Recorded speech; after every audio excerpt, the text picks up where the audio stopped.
Hi, folks.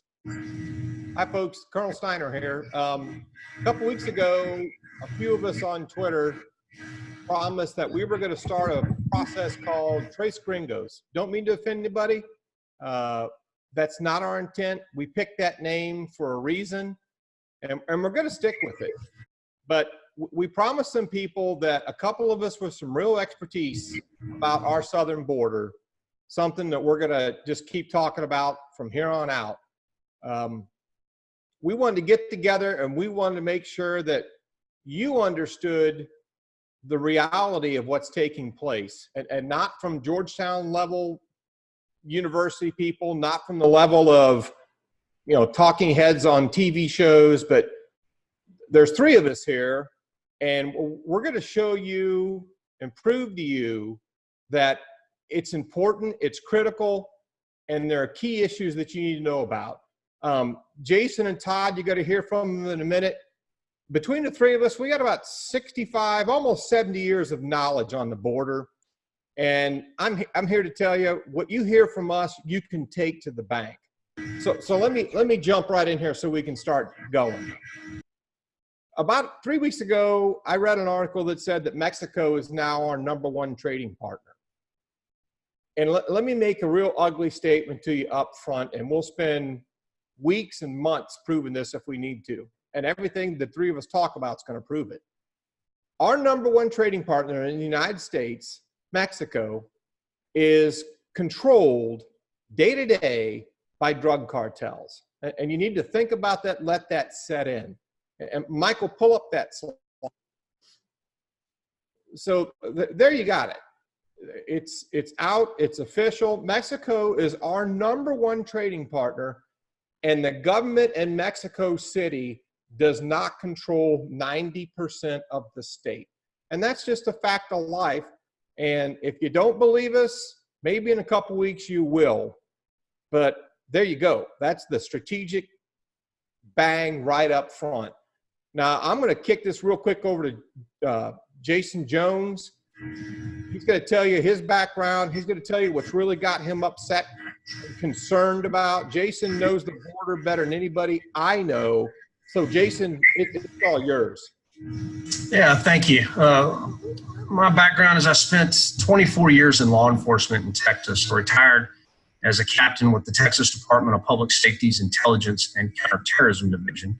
And the last few years, I managed the Texas Rangers Border Security Operations Center for the Rangers, and had great insight into collaborating with local, state, federal, DOD, and the intelligence community partners to understand the tripwires and triggers of what was happening before the cartels committed operations against the United States, and worked closely in collaboration with these other agencies to try to understand them at every level. And I think that's one of the failures of many within the community who don't get the message out and understand what's happening on the ground, and most importantly, how it affects the American people. So just right up front, I'm extremely concerned, and I want to come across with a sense of urgency, if I could, today, because we're talking about a country now that since 2007 has had 200,000 people killed. Last year alone, just under 34,000. In the first 6 months of this year, over 17,000. And in last month, in the month of August, the latest stats coming from the government of Mexico is that 2,290 people were murdered by the cartels or criminal organizations in Mexico. That's a 77.8% increase of murders in the same time last year. So we're seeing a lot of things change. And one of those is that what you're hearing a lot about from many who talk about being experts in this field is that the fragmentation, and I hate this word, of the cartels is what is causing the violence. Well, ladies and gentlemen, I can tell you that has all changed just in the last 6 weeks. We had massive amounts of violence in the state of Tamaulipas, and that's a strategic issue and a tactical problem for us, and it affects every person out there across this country, because all of the plazas from Matamoros to Rio Bravo, Reynosa, along with Miguel Alemán, Ciudad Mir, all the way to Nuevo Laredo, are completely engaged in gun battles right now. In the last 72 hours, Cartel del Noreste, which is the old Los Zetas, as you may remember, they attacked the Bicentennial building, which is the state of Tamaulipas' main government building. They attacked that with 4 Sicarios in the last 72 hours. So a lot of things are changing. And I want to show you to the level of gun battles that are occurring right on our border that the national media and others are not telling you. Mike, if you would go ahead and run that first video for us.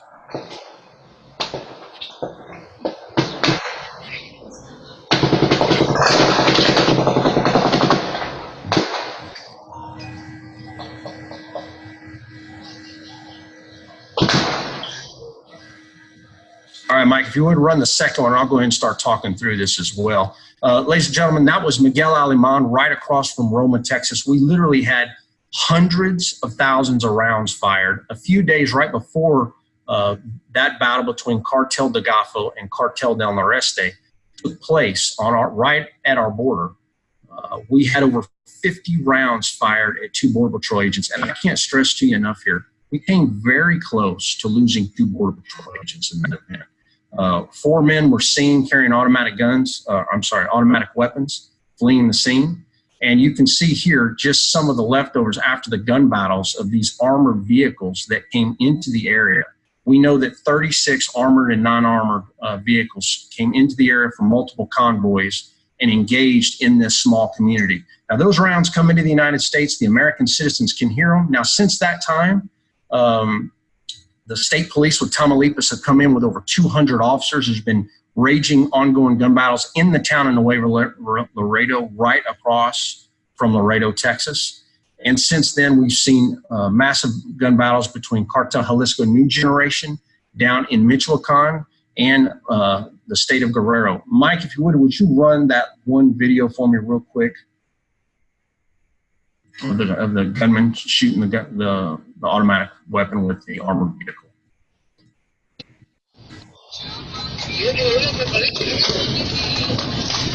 Apriétale, mijo, cuerno.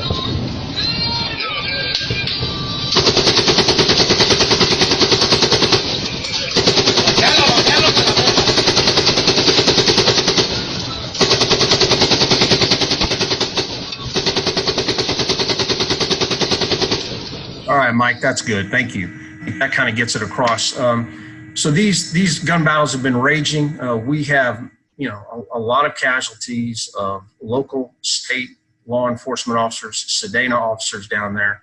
And, we've got to talk about solutions and what we're going to be doing differently to fix these problems, because the violence is escalating, folks. It's not getting better. It is getting worse. And we need to provide focus to this issue. And that's one of the things that the Colonel and Todd both know with me, is that I am all about what are the solutions and what are we going to do differently to fix this problem, rather than trying to investigate our way out of it, because it's not working anymore. We know that. And there are a few things. The first one is we must designate the Mexican cartels as foreign terrorist organizations.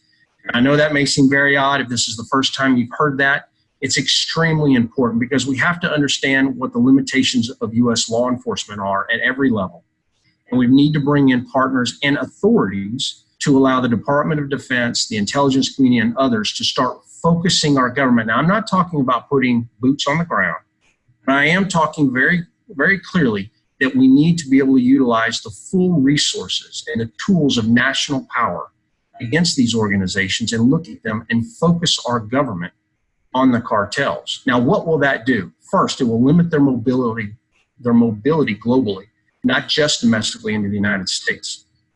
The second thing it will do is it will also ensure that the Department of Justice, along with the Department of Treasury, focuses and goes after assets, not only in Mexico, but all over the world. So it provides a whole lot of other things. And then after that, and then the last thing I'll really get into, I know my time's limited here, is we need to fix the broken uniform crime report. And Mike, if you would throw this up real fast, I want to show this because this is a very important point. Many Americans, as I cross this country and I talk about what is happening in Mexico and how it affects the folks, many say we don't hear it, Jaeson, we don't see it, and no one is lying on that front. But there's a reason that it's happening. There's a reason that the American people don't see it, along with federal law enforcement and the intelligence community. And if this is it, it's a broken uniform crime report This is the system that our Department of Justice utilizes to say whether crime is going up, it's going down, where it is. Everything on the left, under what is known as captured, is what is captured today. That's murders, manslaughter, forcible rape, robbery, aggravated assault, burglary, theft, motor vehicle theft, and arson. And most would say, well, hell, that kind of captures just about most crimes. It was created in 1934. This is how old this system is. And everything, ladies and gentlemen, that we talk about here that's not captured and that you feel and hear about in your communities and on a nightly basis has to do with what's not captured. And we feel it in those of us who live along this border, and that's public corruption, kidnapping, extortion, drug trafficking, human smuggling, money laundering, weapons seizures, cyber, stash houses, splash downs, call drops, and cartel bailouts. And that's just, now, I had to stop there because there's a whole other layer to that. You know, that's murders linked to transnational crime and a whole lot of others that a system doesn't capture, that's broken. And, you guys hear me talk about this till I am just blue in the face, but it must be said. If we fix just those two things so that 18,000 law enforcement agencies across this great nation can see and have visibility to the real problems of the 21st century, we will start fixing crime in this country again. With that, I'll go to Todd. Hey, thanks, Jason. I'm Todd Bensman. Very happy to be here with these two gentlemen. I wanted to come on to this and kind of participate in this enterprise with these guys mainly because I'm a former journalist. I was a journalist for 23 years. I've covered national security. I covered the border. And I happen to have what I regard as unique insight into how the border is covered and what is not covered and what is covered and what biases are. And I really just feel like the American media is lying about 75% of the time, either wittingly or just simply getting it wrong most of that time. I don't think the American public has any idea what's actually happening on the border and why it's happening and what to do about it. And I think that we have a president in office now who has really raised the issue of border security and immigration, illegal immigration, to a place that we haven't seen it in terms of a public issue in many, many years. And all the polls show that the American public is very interested in the topic. So we just want to bring, we just really kind of feel like the story's not being told. So we're going to just tell it from our perspective, from what we see. Right now, my full-time job is I'm a senior national security fellow for the Center for Immigration Studies. So this is what I do all day. I read, I think, and I write and speak about border security issues.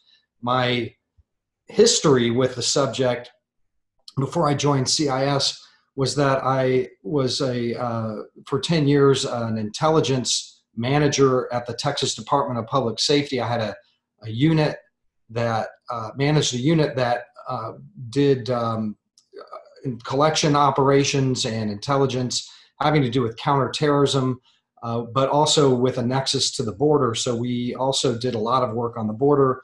And prior to that, while I was a journalist, I spent much time in Mexico, wrote many, many stories about the border, covered gun smuggling and illegal immigration from both sides of the border.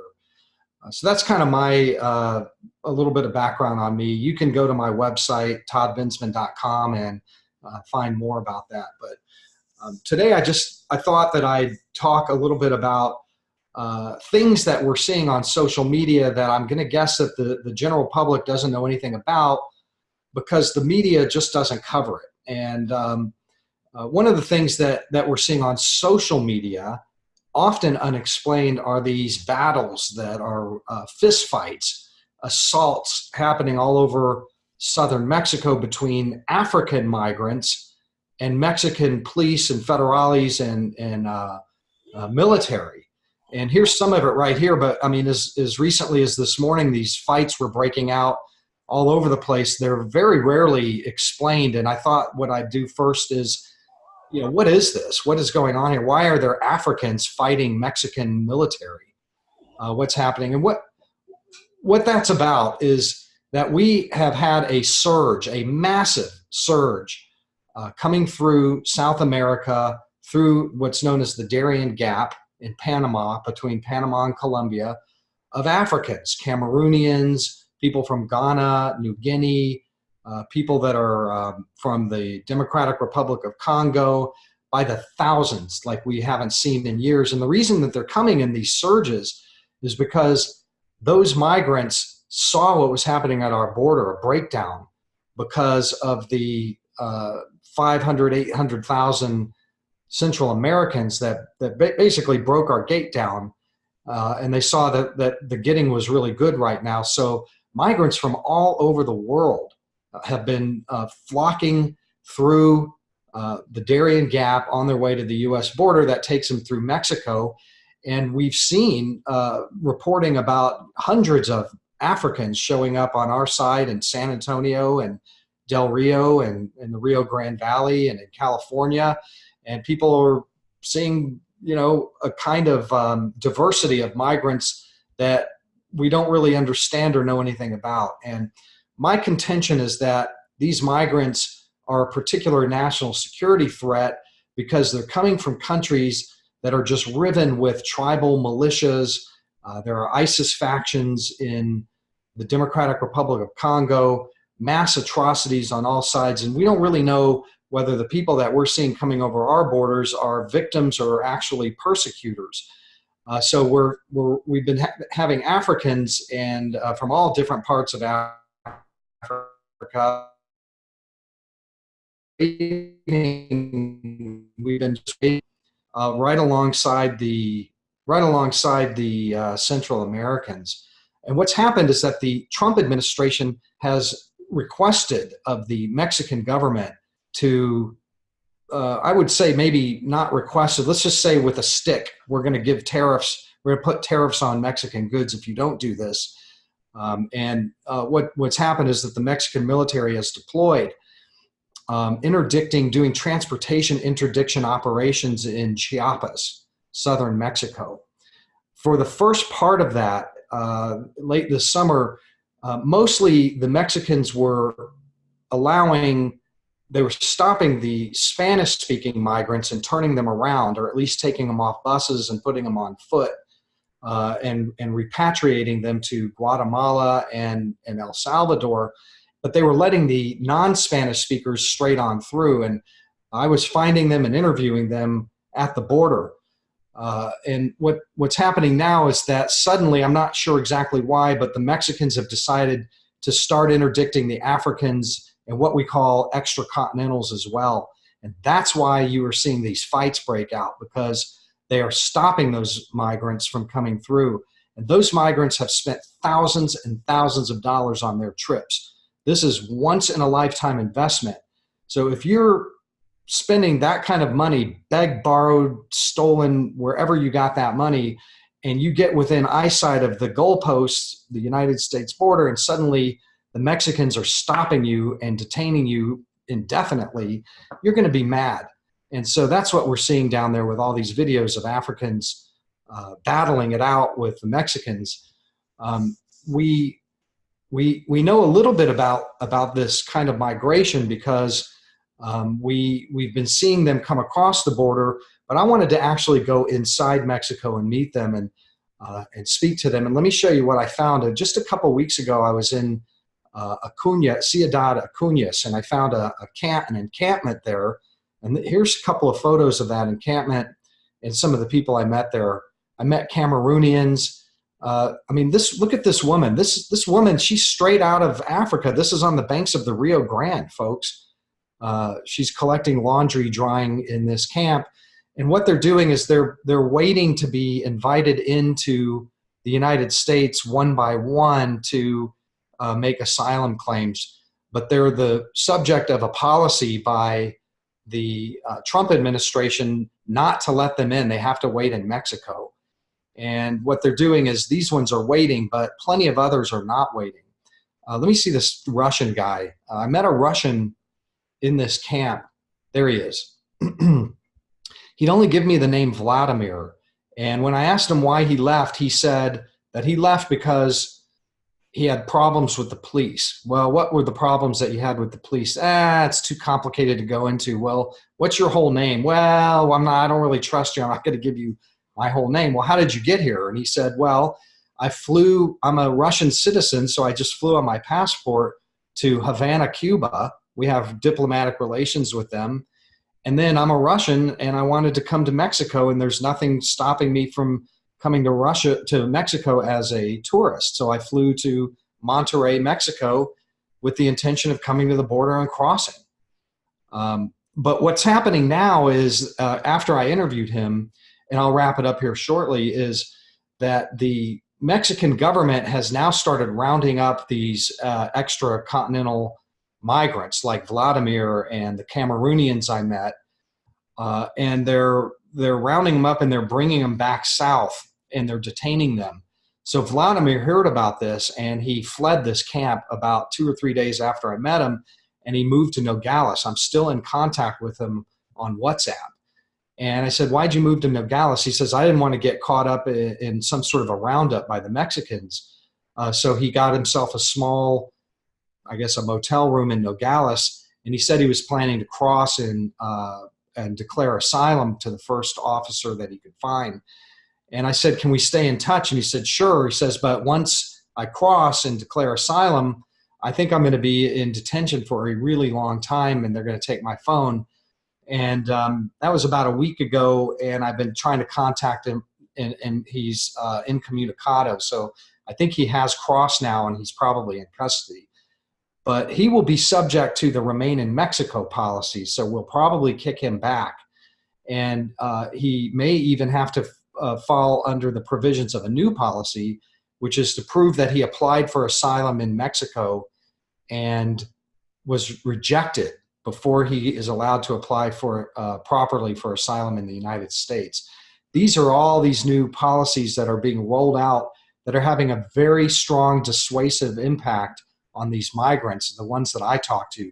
They're going home, folks. And the numbers of migrants that we're apprehending now has fallen by about 50% in like 2 months. And I'll just leave it there. If anybody has any questions, we can chat about this. This is a big, long topics. Hey, Todd, I got a quick question for you. How did they get here? Those folks from Africa. I get asked that a lot when I'm speaking across the country. Sure. How do they actually get here? Yeah, so typically the Cameroonians, for example, lots of Cameroonians coming in right now. They have a civil war in their country. They come to next door, Nigeria, and they catch. They just on their regular passports have been able to fly right into Ecuador. Why do they fly right into Ecuador? Because Ecuador is a visa-free country. Anybody in the world who wanted to fly into South America could fly into Ecuador with no permission at all. So they're all coming into Ecuador. They told me this. And then once they're in Ecuador, that's just next door to Colombia. They take a bus and get some smugglers to maybe guide them through the Darien Gap into Panama, and then through Central America into Mexico. All of the ones that I talked to came in through Ecuador. And that's a great question too, because very recently, last week, as a matter of fact, the Ecuadorians did something very interesting that has gone completely uncovered. You won't find any reporting about this at all in the American media.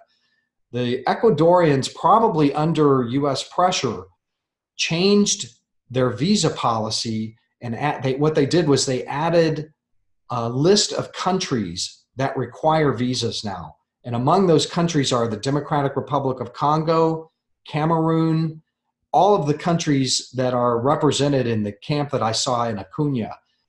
That is a huge advance in not only counterterrorism and border security, but you are not going to be able to just fly willy-nilly into Ecuador anymore, one would hope. And I suspect the Trump administration is behind that.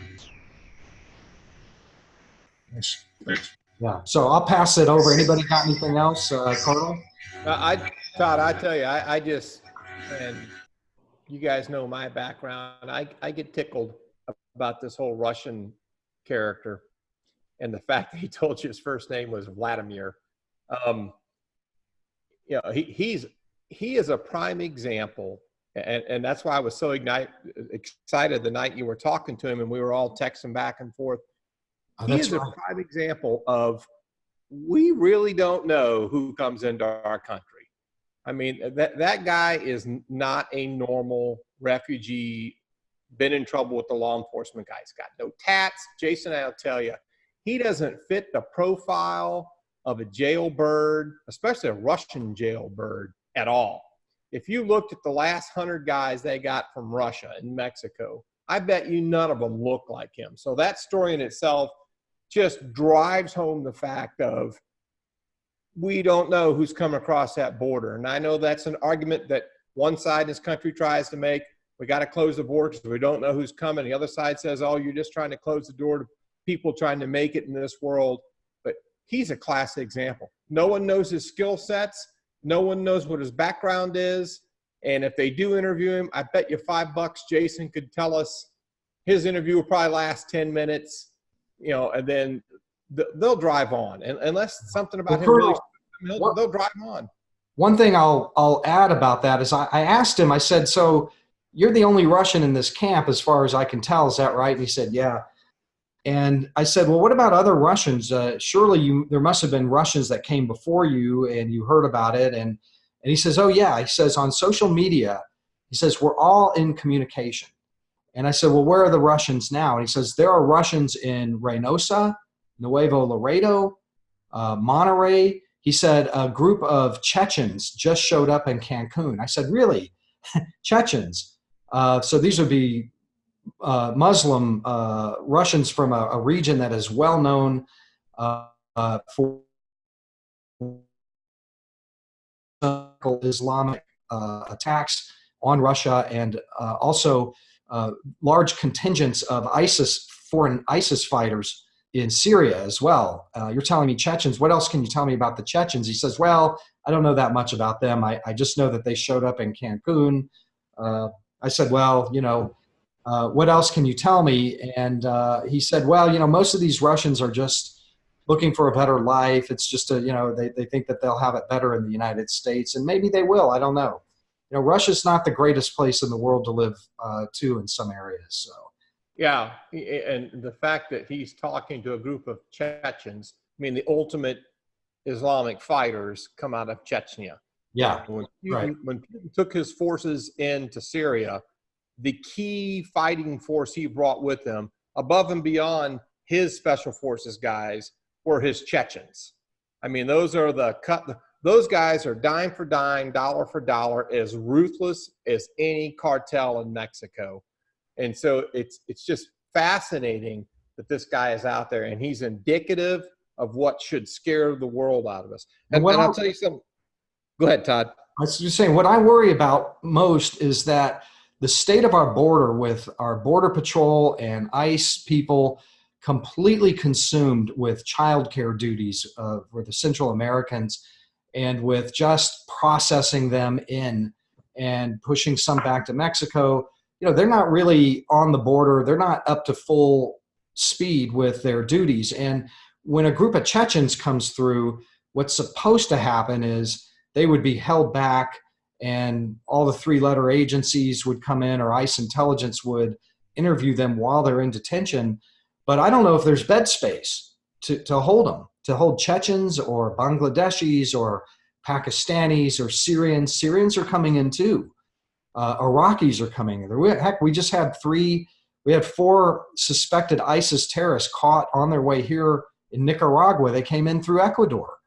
They held them. They caught them, thank God. But they're being held in Costa Rica. But they may just as well not have caught them. And maybe we would have waved those guys right into the country too. Hey, Jaeson. You know, we hear about this process of interviewing these guys, and I know how that process went overseas. But speak to the issue of how these folks are interviewed when they come to the border, because I know that bothers you. So let's use this Russian as an example. What do you think went on with him if he did get picked up? Yeah, so that's one of the issues, right? I mean, we have this large amount of people in mass migration that have been hit on our southern border, and without going into details of the programs that are over the horizon, if you will, that are there to look for these kind of folks and to stop them before they get here, those resources are very limited. So by the time they get here, one of the things that we've always looked at is how the cartel moves people and what they call high values into the country. When we see them moving 1 and 2 folks at a time who are exotics, as Todd has described them, we get very nervous because immediately that tells you that the cartel doesn't care who they are. They just charge them more money, first of all. And they limit the number that they move at a time because they can't afford for them all to be captured by chance by Border Patrol. So then from there, you go through certain screening processes. And while I won't get in a lot of detail here, what I will say is this, is that, certain databases are run, and if there's no hits, then a lot of times they're moved on from there. Now, there's a lot of other processes that do play out, but I won't talk about those publicly. But I will tell you, and this is exactly why I was asking Todd about how they get here and things like that, is because, Todd, tell me if I'm wrong, but, these large numbers coming through, many of the programs that we have down there, they're not going to be able to pick up all these folks before they get here. And for me, that's the big thing. What happens at our border needs to be stopped before it gets here. That's the last line of defense, if you will. We need to be stopping these folks over the horizon. Yeah, absolutely. I've written about this. Congolese are a particular problem because if you look at the country conditions in the Democratic Republic of Congo, warfare on a scale that is just incredible. The number in terms of numbers of deaths, there are mass rapes, there are villages being wiped out, and I'm seeing 500 Congolese in the streets of San Antonio just being dropped off by CBP, and I guarantee you that none of them were interviewed at great length before they were dropped off. And we don't know whether we've got war criminals that have been let into the interior here with these guys. Hopefully they are not. But it's a gamble is the problem. And we also are seeing lots of Middle Easterners coming through, and there are processes normally to deal with them. But man, I got to tell you, I think with the Northern Triangle crisis with the Central Americans, the ball and all eyes are over here. But really, the national security threat, the big one, is over here with these other migrants that are coming in. I think it's a big deal that Mexico's doing what they're doing. It's a big deal that Ecuador did their bureaucratic tweak with their visas. But I got a question to throw back at you real quick, Jaeson, because I know you worked on the border. We worked together for a long time. What can you say about the cartel smugglers at the river, at the plazas, when they see Middle Easterners? Wouldn't it be bad for business to let a Middle Easterner come through and actually do something over here? And we knew that the cartels let them through. Isn't that about as worse as it gets for business? Where do the cartels stand on moving those guys? I get asked that question all the time. And I've never had one cartel member that worked for us that ever said that they wouldn't move someone who they believed was a terrorist. As a matter of fact, they would usually say, I've got 1 or 2 right now and sitting in a stash house. What do you want to know about? And then come to find out they had nothing to do with terrorism at all. They were just people who come from the Middle East, or not even from the Middle East. They were Indian. So to them, it doesn't matter. And where I'm going with this is it's all about money and the perception that would they move terrorists? Would the cartel work with terrorist organizations? Let me go into that a little into some detail. And the reason is because how would they work with them? Well, they'll work with them by moving them into the country. They could care less if they truly know them to be terrorists. They don't care. It's just about money. However, what I would tell you is that from the West, our perspective is that we put terrorists here and we put the Mexican cartels here. But if you're talking to a Sicario or one of those halcones down at the border, that is not how they look at it. It's their territory. Remember, Chapo Guzman himself, just before being arrested this last time, said he was not happy with what he was seeing with the murders going on in Syria against innocent men, women, and children. If they weren't careful, he was going to send some of his teams over. This is how they think. They believe themselves to be commandos. They go through training provided by commandos from Guatemala, from Mexico, and other countries. They're operating globally. They believe themselves to be there. So would they train with terrorists? I get asked a lot of things. There's nothing they can really add in value that the cartels today don't already have. But what they will do without any hesitation is move anybody, even if they knew they were here to commit a terrorist act. I can assure you, based on all the debriefs that we've done and sources that work for us who believe they were moving people that were terrorists, they just didn't care. They just were going to charge them more money. So it's probably fair to say that the Mexican cartels are no better at vetting their migrants than we are, right? I mean, they're not vetting. They don't care. Well said, and nor do they care, right? It's just how much money do they have? Yeah. Hey, Todd, I'll tell you one thing that strikes me about your discussions about when you went down to Mexico and met all these people and what the Mexican government's doing right now, evidently to try and stem the tide. And I'm going to take it back to kind of a strategic viewpoint here. It concerns me that as a guy who watches Mexico strategically and their overall asymmetric health and where they're going as a nation, on a good day, they have a bad day. I mean, to me, that's the best way I've always put it to people I've talked to about Mexico. When I came home from the war and I started working border issues with Jaeson, I knew my limitations on what military people could do. I've been an operational commander in the Middle East for 2 decades. And it surprised me that as I started to dive into, on my side of the fence, just what is the environment of Mexico, how fragile Mexico was. Now, DC never likes to admit that, and now if they're our number one trading partner, they'll probably never admit that. But when they're sitting down there now with their police departments, and they're battling these people that they're no longer letting just roll through, they don't have the gates open anymore. They're trying to close the gates, and now the pressure's building inside of Mexico.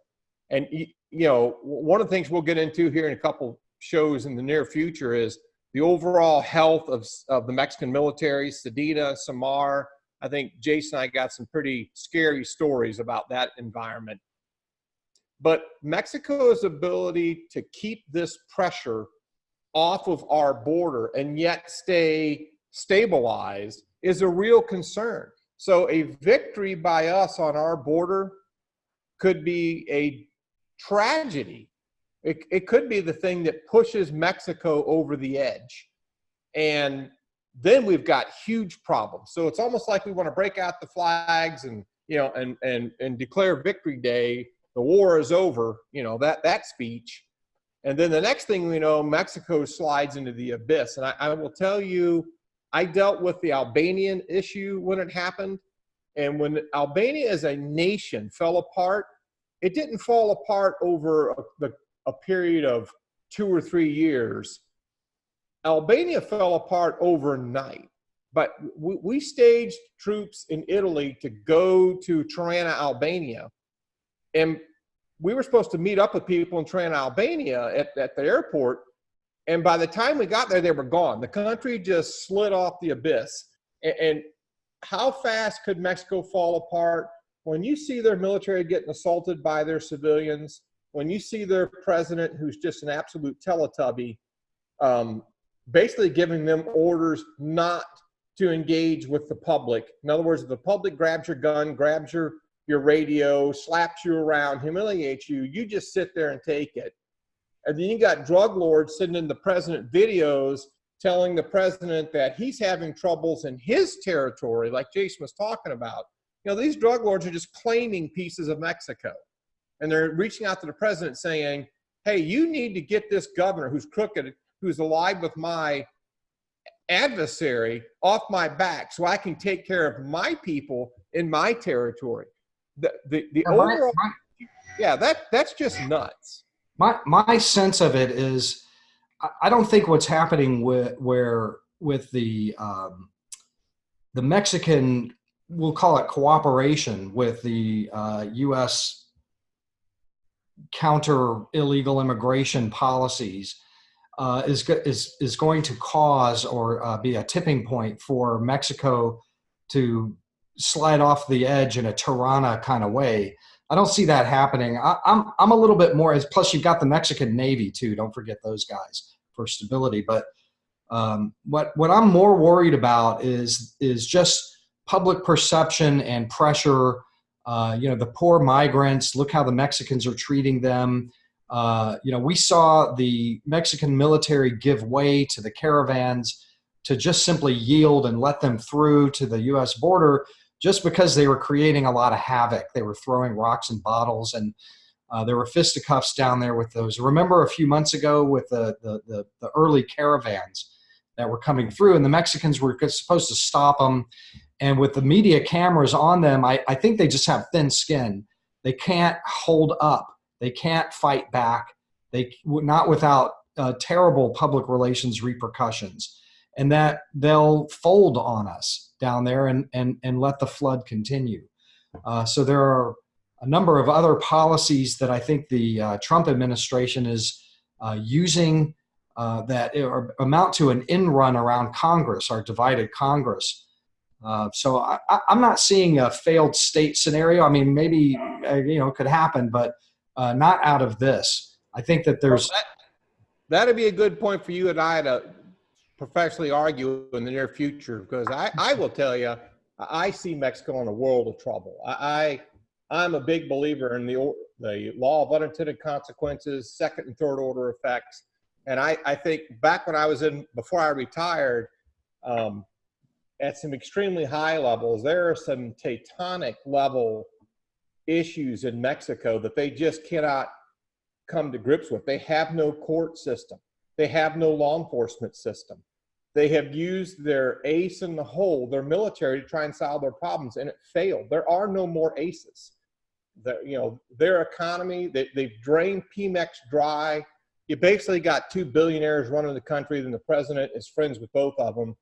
So it'll be interesting. We'll bat this around as time goes on, but personally, I'm worried that we are going to put a lot of pressure being successful on them when they're not in a good position to be successful. Well, I have a question for both of you guys, since Jaeson brought this up, because we're talking about, I know you two have both advocated declaring the cartels, or at least some of the cartels, terrorist organizations, and you've made persuasive arguments. I'm not entirely on board with that, which I can explain my position on that later, but I think that the American public really needs to get on board with an argument like that, needs to understand what our interest is in not seeing gun battles like that, not seeing corruption at the highest levels of the Mexican state. Why do we care that there are these gun battles happening with fully automatic machine guns, which I'm also, as an aside, very curious to know where those came from. Where are they getting fully auto machine guns like that? But anyway, why did you guys should explain why the American government, why the American people should care about these gun battles, and then why we would want to declare them terrorist organizations, which would put a big burden on our intelligence apparatus. Go. Colonel, you want to take that one first? Oh, you bet. I mean, that's the guys I've been chasing all around this world for 32 years. The purpose of a terrorist is what? The purpose of a terrorist, when you get right down to it, it's not about religion. It's not about doctrine. It's about power and money. And you go to the Middle East and you look around at the trigger puller level, the guys that are out there actually pulling triggers in Syria, they'll work for one group 1 week, they'll work for another group the next week, because it's about getting a paycheck, it's about being taken care of, and it's fun. Nobody wants to get up and go to work and make $20 a week making bread when I can carry a machine gun around and be Rambo in Syria or for any other godforsaken hole over there. It's just, everything plays to the strength of their organizations. But at the end of the day, what they're trying to do is influence the people in the area that they want to control to do their will. That's what a terrorist organization does. That's not the Georgetown definition. That's not State Department's definition. I don't really care. What I see going on in Mexico is an insurgency along our border, and it's tribal only it's not based on tribes. If you looked in Syria or Afghanistan or Iraq, it was tribal. It was, you know, cousins against strangers and brothers against cousins. But the thing they have in common is Mexican drug cartels are trying to control the environment in which they are sitting in. And they do that by terrorizing the people inside of that environment. They hang people upside down from causeways. They cut their heads off. They post videos of pit bulls eating the innards out of people like Jaeson was talking about today. The purpose of all of that is to terrorize their enemies and to terrorize the people. You know, 2 weeks ago, Jaeson and I were talking about, and Todd, I think you're on the conversation. They go into a town and they hang a banner in the town, and it basically tells the town, you better do what we want, or we're going to come back in this town and kill everybody. That's terrorism. That's insurgency, and that's terrorism. Now, the nexus of it being about drugs is about money. Well, that's the same thing. Hezbollah and there are like 67 factors in Syria right now. They're all after one thing at the end of the day: power and money. And Jaeson, I'll kick that one back to you. Yeah, listen, Todd, I think you're asking that question.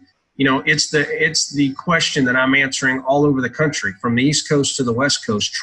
What's the American interest in? Yeah, absolutely. And how does it affect the American people every day, right? And I'll tell you, and it goes back exactly what I was showing earlier about the Uniform Crime Report being broken. Across this country, every day at dinner tables, the American people are talking about human trafficking in their communities. They're seeing the arrests occurring at night, and they're not familiar with that term. Even they know it about the sex problem, the sex issues, but they don't realize it's linked to labor. And then it's also linked to debt bondage in many cases. We take that and now also add in the massive drug problem we're having, the human smuggling issue from one side of this country to the other. Not all of those crimes that underdeveloped nations historically always dealt with. Now in the United States, we are dealing with it. And the reason the data doesn't justify that, why I say we need to designate the Mexican cartels as foreign terrorist organizations, is because we don't collect it. Just as in the 1920s and 30s, we didn't collect data to understand how crimes were transiting states until we created the Uniform Crime Report. And today, we do not understand how transnational crime is completely affecting our country. So why does a retired captain and now a guy who owns his own private intelligence company, whose whole purpose of this company is to tell the American people what's happening, is because we were able to see it. By collaborating with local, state, federal, DOD, and the intelligence community partners, we created the unified command concept. We worked with over 172 agencies, and we could see every one of them's data. And we were stunned. People ask me all the time, how did Texas get $880 million from your legislature in one legislative session for border security? Todd, $2.2 billion with a B from the state legislature from 2006 until I retired in 2016. How? Because we showed them, because we had the data, and we showed our legislative body how bad the problem was from the murders. But up north, they can't do that. All the American people can see and feel is the murders that are happening in their communities, the sexual assaults that are happening in their communities, but it's not linked to transnational crime. Got it. So you're arguing that the effects are actually very widespread, but they're just not measured yet. And that's exactly right. And just one last thing. We tried to do a measurement where we called every agency across Texas, which we have over 2,600. To make that call was just crazy. But the stunning thing of it was, of the few that we did, we called a few hundred. We were stunned at the level of the agencies we weren't working with that transnational crime directly affected us. And so I will tell you this. Once we implement these few things that I just talked about earlier today, which is designating them as foreign terrorist organizations, and then creating a national ComStat like the NYPD has, why do I know that this will work? Why do I know for a fact, and not just a good salesman, right? Because look at the New York City Police Department. They created a ComStat model. We remember we used to call New York, right, the dirty apple. 2,200 murders a year.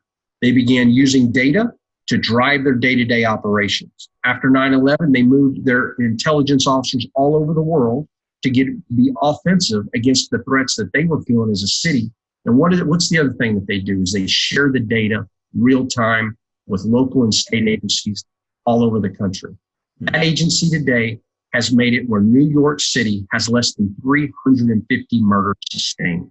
That is unprecedented law enforcement. And once we do that as a nation, Todd, we're going to see those successes. And man, that's why I'm fighting for it. I am fighting like hell, as you guys know. And I'll just say this to any congressman and senator out there. I briefed 4 in the last 6 weeks, and I'm stunned. These agencies, Todd, are not even briefing our executive leadership on the capabilities of the cartels today. And so, you're arguing that question. Yeah, I get it. But I mean, how do you, without data, I mean, you know what you know from your job, but congressmen, people who are in decision-making positions, they typically want data. They want the data first before they make a move, like an investment in a U.S. investment in battling Mexican cartels. They're killing all their own people over there. Why should we care? Isn't that a big uphill battle? How do you just say, believe me, it's affecting us with kidnappings and murders and things, all kinds of things happening across the United States that are like ghost events. We know they're happening, but what do you do with that? It is the challenge, and it's also why the State Department refuses to designate, because they say that exact question is, where's the data that justifies it? Now, we can go to Border Patrol and show all the crimes that they're seeing. We can go to FBI and see the crimes they're seeing, but unanimously amongst 18,000 plus agencies collecting that data today, it's not there. So what do? We do these one-offs of a child was beheaded in Tennessee or Alabama 2 years ago, and we talk about it. We talk about the beheading in South Texas, directly linked to a Border Patrol agent who was working for the Gulf Cartel, right? We do these one-offs, which I could do with you all day long. But from sea to shining sea from this great nation, the American public, along with law enforcement at every level and our elected leaders, need it to be able to see this data. And until we fix the Uniform Crime Report, we're going to be continuing having these discussions. But I will tell you, it's fixable. Everything we've talked about today is fixable. But we're going to have to make changes, and we can't do what we've always done and hope that it's going to fix it, because it's not. This is for either one of you, but so we've got these gun battles. I mean, we're all 3 here in Texas, so we're keenly aware that there are these horrendous gun battles going. What's the takeaway by the typical American, who sees this, who might hear about this, if the media covered it? What's the big takeaway? What's going on? Why do they care about these gun battles going down there as long as they stay on their side of the river? Just playing devil's advocate here.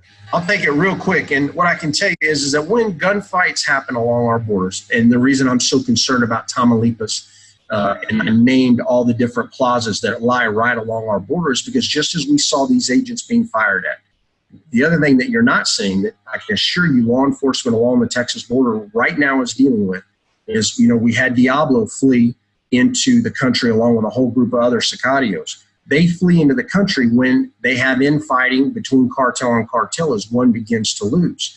So have that influx into the country. Then we see kidnappings, because those who owe money to the cartel, whether it be for human trafficking, human smuggling, weapons, whatever that they owe the cartel, they'll come grab them in the United States, take them back for extortion. Now, and again, that all sweeps across the country. It's amazing. I'll promise you, as far as New York City right now, they are dealing with kidnappings and other things linked to these events, and they have no idea that that's what's the cause and impact of it. Why does a guy from Texas who's retired from it know? Because every time the Juarez Plaza heated up, we were dealing with it across the state. Every time Reynosa went to battle when the Zetas and the Gulf Cartel split in 2010, we were feeling it. So I know it's happening in other areas because I used to work with these other agencies. But you're exactly right in what you're saying, Todd. Until some of these organizations understand those things and see it, how are we going to get them designated? And that's the fight that we're fighting right now. Anybody else got anything? Well, I will. I think we're probably pretty close to wrapping this up. And I think the important thing to tell people is this is what we want to do. The 3 of us want to sit back, and we're not always going to sing the same song together. We're not always going to agree with each other, but we're going to sit here and we're going to hammer away on issues that we believe are important enough that you need to hear it from a very raw, upfront viewpoint. None of us are trying to sell you a book. None of us are trying to get on Fox, CNN, MSNBC, somebody's talk show. We're not trying to be on the guest circuit. Jason's been on some of those talk shows. Well, yeah, I know he's a sellout. Yeah, sellout, Jason. But Fight the good fight, you know. At the end of the day, we're trying to get you a perspective that you probably are not getting. That's our goal, and I think we've done that today. We'll get better as time goes on, but we're always going to be kind of this loose. We're always going to shoot, question each other, and talk about things that we think are relevant. I can tell you, this whole issue of FTO status for the cartels. I will tell you, as a military guy, as a commander that sat and chased these kind of guys for a long, long time, if you continue to let them trend in the trend that they're going, and this is what we'll talk about maybe in the next show if you guys want to, the trend they have for standardization of weapons, standardization of uniforms, standardization of appearance, standardization of tactics, if that trend continues, then one of these teams will make that monumental jump. And one of these battles, or these people hanging from overpasses, will be in Del Rio or Laredo or Brownsville or somewhere, or El Paso. It's going to happen because that's the natural order thing. They're young, they're emboldened, they're making videos about themselves. Heck, they make songs about them down there. And you got a president who he's Nero. He's sitting in Mexico City while the thing burns. And we can address a lot of things in the near future. It sounds like we need to come back and really start making a case for this whole FTO status thing. And maybe, guys, that's what we do next. But, folks, this is us. This is how we do this. And, watch us. Let us know. That's important. And I know, Todd, you really hammered on this last week. It's important, especially in these first couple ones, that you all let us know. If you watch it and you see us, because we're going to jump off here and go on Twitter and other social medias and say, hey, the video is going to go out there as soon as the guy driving all this for us, Michael Brumback, who's that little globe thing in the background. As soon as he can put this thing out there for us, we need to hear your feedback. We need it. And that'll help us guide the future of this whole thing. So until next time, folks, thanks for listening to us babble, but I bet you're not hearing this anywhere else. Thank you.